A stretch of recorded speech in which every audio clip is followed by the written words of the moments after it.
In the heart of a snow-laden forest, where the wind whistled through skeletal trees and the ground remained hidden beneath a thick white shroud, there stood a solitary wooden cabin. The cabin's light glowed softly, a beacon against the relentless cold that surrounded it. Inside, an old man named Harold lived alone, a retired forester who had chosen the wilderness over the world's chaos. Harold's days were predictable. He gathered firewood, tended to his small stockpile of food, and maintained his tools. Years of isolation had made him accustomed to the silence of the woods, a silence that spoke to him in ways city life never could. The forest had become his companion, its whispers and rustlings a comfort rather than a threat. He knew the territory well, the places where elk grazed, where wolves prowled, and where the ground dipped into hidden hollows. The snow-covered landscape, though harsh, was a map etched in his memory. The cabin itself was an extension of Harold, sturdy, worn, but reliable. The walls bore marks of time and weather, scratches from wild animals testing the threshold, and dents from years of chopping firewood. The window panes fogged with every breath, blurring the view outside. Inside, modest furnishings, a battered armchair, a wooden table, and shelves lined with books and tools filled the space. Above the hearth hung a faded photograph of a woman, her smile a fragment of a past life. One evening, as twilight settled and the sky bruised to a deep purple, Harold noticed something unusual. Tracks, small, unsteady and scattered, crisscrossed near the edge of his cabin. Curious yet cautious, he followed them until they led to a small, trembling creature collapsed in the snow. It was a bear cub, frail, thin, and alone. Harold's heart clenched at the sight. The cub was barely a year old, its coat matted and eyes glazed with exhaustion. He knew that young bears rarely survived without their mothers in the harsh winters. A mother bear separated from her cub likely meant death, either by hunters or the unforgiving wilderness. Harold's instinct was to turn away. He had seen enough of nature's cruelty to know that intervention often led to greater loss. Animals survived or perished by the unforgiving laws of the wild. Yet, as the cub lay there, shivering and vulnerable, something inside Harold shifted. A memory, long buried, of a time when he, too, had been helpless. After a moment's hesitation, Harold scooped the bear into his arms. The cub barely resisted, its breath shallow and body weak. Harold's arms were strong, though weathered by age, and he carried the creature with a care that surprised even him. Back in the warmth of the cabin, Harold wrapped the cub in old blankets, layering them to trap as much heat as possible.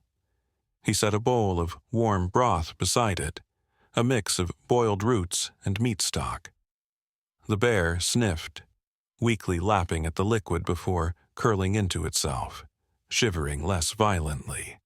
Its eyes, round and dark, blinked at Harold with a mixture of fear and gratitude, an acknowledgment of its savior, yet a recognition of the primal divide between them. That night, Harold sat beside the fire, glancing between the flames and the sleeping cub. The fire's warmth crackled softly, its light dancing across the wooden walls. The air inside the cabin was heavy with an unspoken tension, a merging of two solitary beings drawn together by necessity.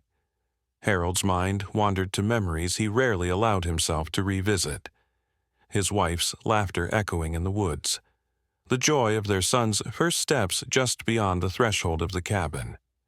But those days were lost, swallowed by a tragedy that had driven him into isolation. The forest had become his refuge, the only place that matched the emptiness within him. In the quiet of the cabin, broken only by the crackling fire and the cub's gentle breathing, an unspoken bond began to take root. The cub, stripped of its mother and shelter, found a reluctant guardian in the old man, and Harold, who had sworn off connection and tenderness, found a small, fragile heart beating alongside his own. Throughout the night, Harold checked on the cub, adjusting the blankets and offering more broth. The animal's breathing steadied, its tiny chest rising and falling in a gentle rhythm. Harold's eyes lingered on the photograph above the fireplace, the woman's smile a ghost of the love he had once known. The following morning, the snow fell heavier, burying the tracks that led the cub to his door. The forest, usually a place of isolation, had become a space shared by man and beast, a silent pact formed against the cold outside.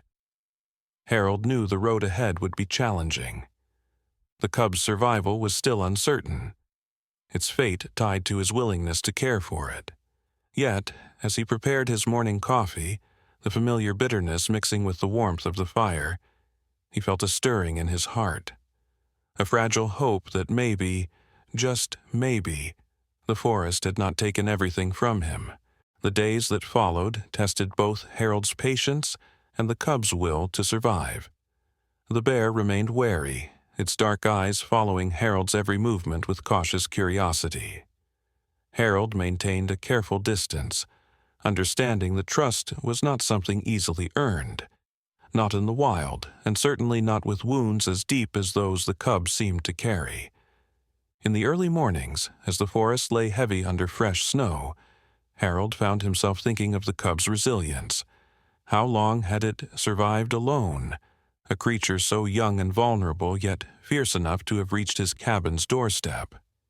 He considered the forces that had separated the cub from its mother, whether it was a hunter's bullet, starvation, or the merciless grip of winter. Whatever the reason, the bear had defied odds to find its way here. Slowly, however, patterns emerged. Harold began leaving small offerings of food, scraps of smoked fish, bits of bread, and bowls of broth. The cub, wary and uncertain, would wait until Harold retreated before inching forward to eat. Often, Harold would catch it from the corner of his eye, a hesitant shadow inching closer. Sometimes their eyes met, a brief exchange of caution and curiosity before the cub bolted back to its corner. Winter held the forest in its icy grip, making foraging impossible. Harold noticed the cub's ribs, too visible beneath its scraggly fur. The bear's strength waned, and each day it became a little slower, its steps heavier. Harold's heart ached with the knowledge that, without his help, the cub might not survive the season. On a particularly frigid morning, Harold awoke to find the cub curled by the fireplace, having crept inside during the night. It was a silent surrender, an unspoken plea. Harold pretended not to notice, allowing the bear its pride. Over time, the cabin's interior became a shared space. The cub claimed a corner, often retreating there to observe Harold with a mixture of suspicion and need. The bear seemed to understand the boundaries of this strange cohabitation, never encroaching too far, yet never truly distant. Harold spoke to the cub as he went about his tasks, chopping wood, mending his worn clothes, and preparing simple meals. He spoke of the forest, of the trees that had grown tall since his youth, and of the family he had lost to time. The bear listened, its ears twitching, as if trying to understand the cadence of the old man's words. Harold's voice, grizzled and weathered, softened when he spoke to the cub, as though speaking to a companion who had endured similar hardships. There were days when the isolation of the forest pressed heavily on Harold's chest, memories clawing at the quiet. On those days, the bear's presence was more than just a fragile truce. It was a balm.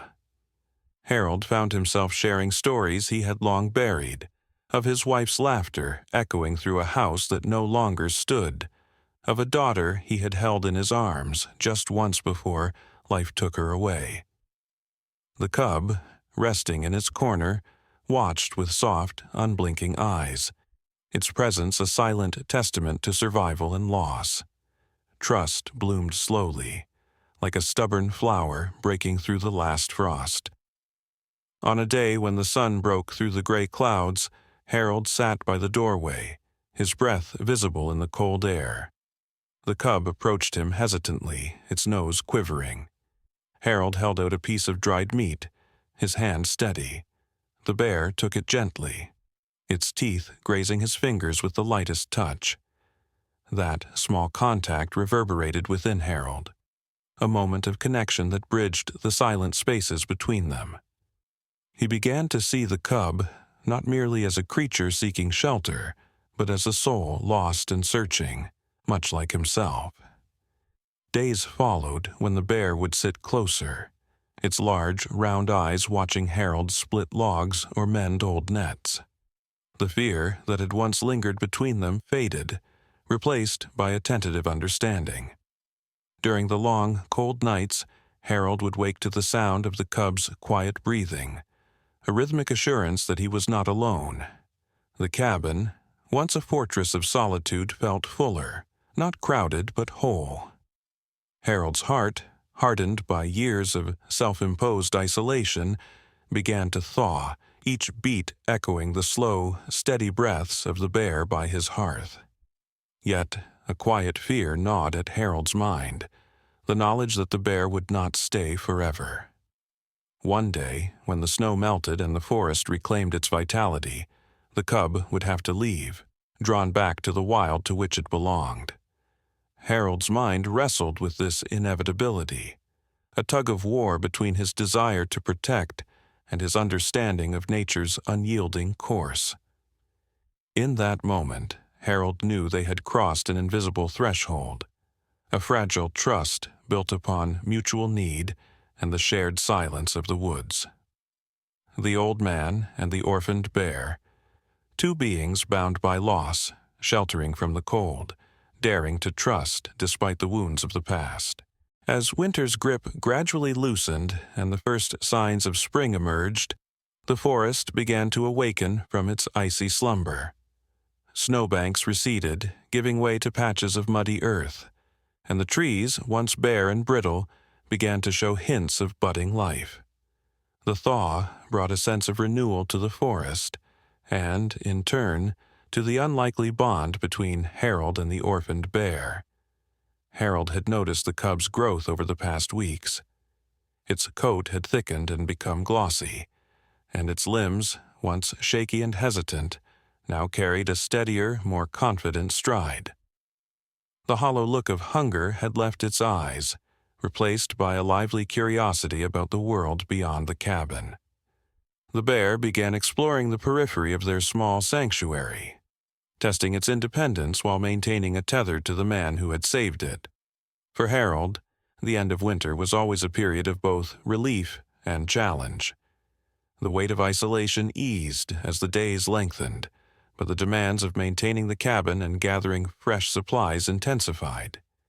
This year, however, there was a subtle joy woven into the routine, a sense of purpose beyond mere survival. The cub's presence had filled a space in his heart that he had long thought dormant. Mornings were spent venturing into the forest together. Harold collected firewood, his axe splitting through the softened bark of fallen trees. The bear followed closely, its nose twitching at unfamiliar scents and its claws raking the thawing earth in playful curiosity. The creature's energy was a stark contrast to Harold's measured, deliberate movements, yet they moved in a kind of rhythm, a quiet understanding forged over the long winter. On occasion, the cub would playfully pounce at Harold's boots, a mischievous reminder of its wild spirit. These moments of levity softened the old man's hardened demeanor, coaxing a smile from his weathered face. When the bear ventured too far, a firm, steady call from Harold was enough to bring it bounding back, a testament to the fragile yet deep trust they had built. Yet, as the forest awakened, so too did its dangers. Predators emerged from their dens, lean from a harsh winter and hungry for opportunity. Harold knew the risks. A young bear alone could easily fall prey to a pack of wolves or a mountain lion prowling the slopes. His concern was a constant, a dull ache beneath the quiet peace of their days. That concern turned to reality on a misty morning. They had wandered farther than usual, the forest's allure drawing them deeper into its labyrinth. The air was heavy, each breath dense with the dampness of melting snow. The bear was sniffing the earth, engrossed in some unseen discovery, when Harold sensed a shift, an unnatural silence that sent a chill through his bones.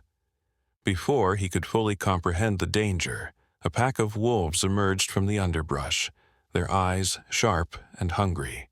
Their bodies were lean, their ribs visible through their fur. Evidence of a winter that had not been kind. Harold's heart hammered in his chest, a primal fear that seized his limbs and froze him in place. The cub, however, did not falter. A low growl rumbled from its throat, a warning that echoed through the quiet. The bear's stance widened, its fur bristling along its spine, transforming the once vulnerable creature into a force of defiance. Harold could only watch, breathless, as the wolves considered their options. An old man and a young, untested bear, a challenge, yet a risk. For what felt like an eternity, predator and protector stared each other down, a tension thick enough to stifle the air.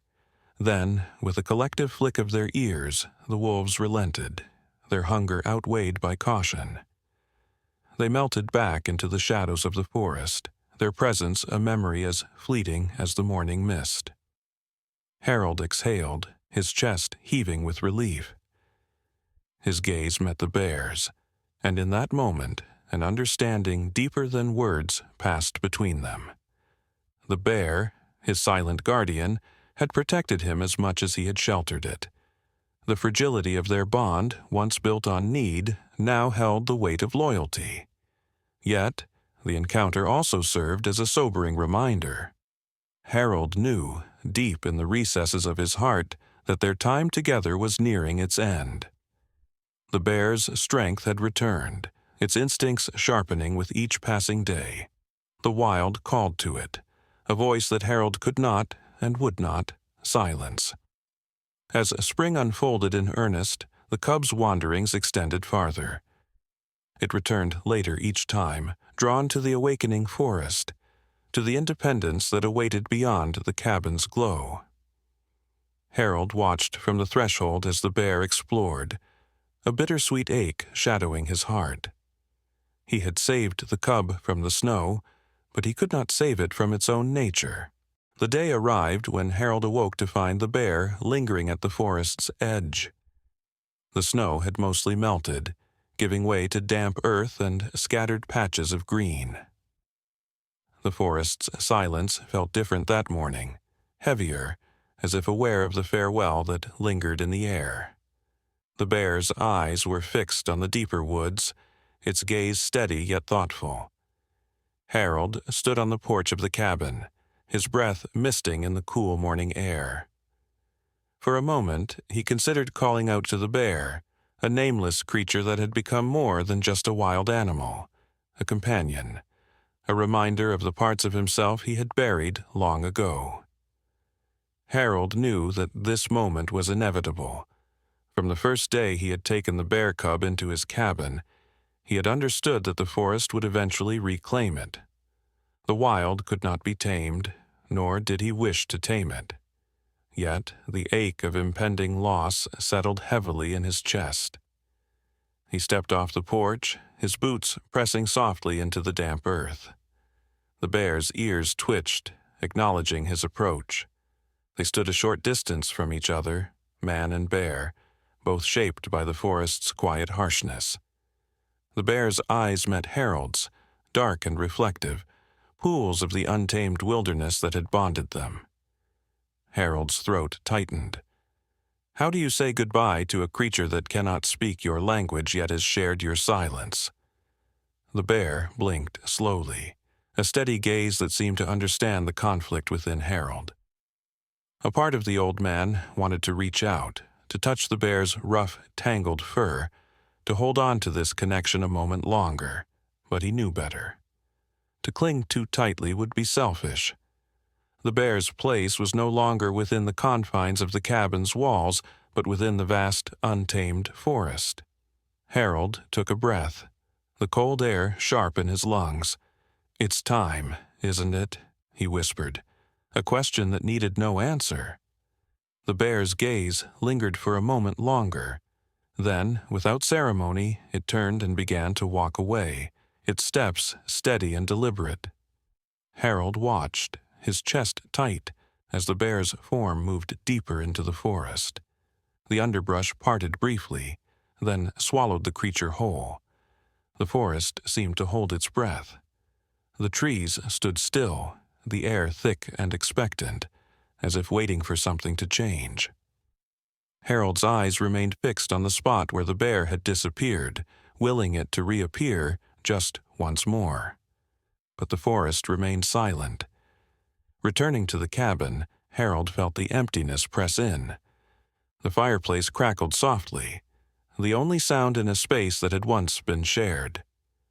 The corner of the cabin where the bear had rested looked bare and lonely. The blankets, still slightly bunched from the bear's last night inside, remained untouched. Days passed, and Harold resumed his routines, chopping wood, mending his clothes, preparing simple meals. The forest began to wake with the promise of spring. Birds returned, their songs filling the mornings. Squirrels scurried through the underbrush, searching for the first signs of growth. The wolves' howls echoed in the distance, reminding Harold of the day the bear had stood protectively at his side. Though the forest flourished, Harold could not shake the hollow ache left behind. He found himself glancing out the window in the evenings, hoping to see a familiar silhouette lingering at the tree line. At night, he would wake to the stillness of the cabin, expecting to hear the bear's soft breathing, only to be met with silence. Weeks turned to months, and the forest continued its cycle. Harold knew the bear had found its place, roaming deeper woods, growing stronger, living as it was meant to. The bond they shared, however brief, had changed them both. The bear had found the strength to face the wild, and Harold had rediscovered a part of himself that could still love. One late afternoon, as the sun dipped low and cast long shadows across the forest floor, Harold walked the familiar path to the clearing where he had first found the cub. For a moment, he thought he saw movement, a dark shape weaving between the trees. His heart tightened, hope blooming fiercely and briefly, but it was only a shadow, a trick of the light. Harold sighed, a gentle acceptance settling over him. The bear had returned to where it belonged, and so had he. As Harold made his way back to the cabin, the sun's fading light casting golden hues across the landscape, he felt a quiet peace. The bear's absence was no longer a wound, but a memory, etched into the forest's silence, a chapter of a story shared by man and beast. That night, as Harold sat by the fire, the forest's sounds filled the space beyond the cabin's walls, the rustling of leaves, the distant call of an owl, the whispering wind. Harold closed his eyes, a gentle smile softening his face. The bear was out there, a part of the wild once more, and the forest, vast and untamed, had never felt less lonely.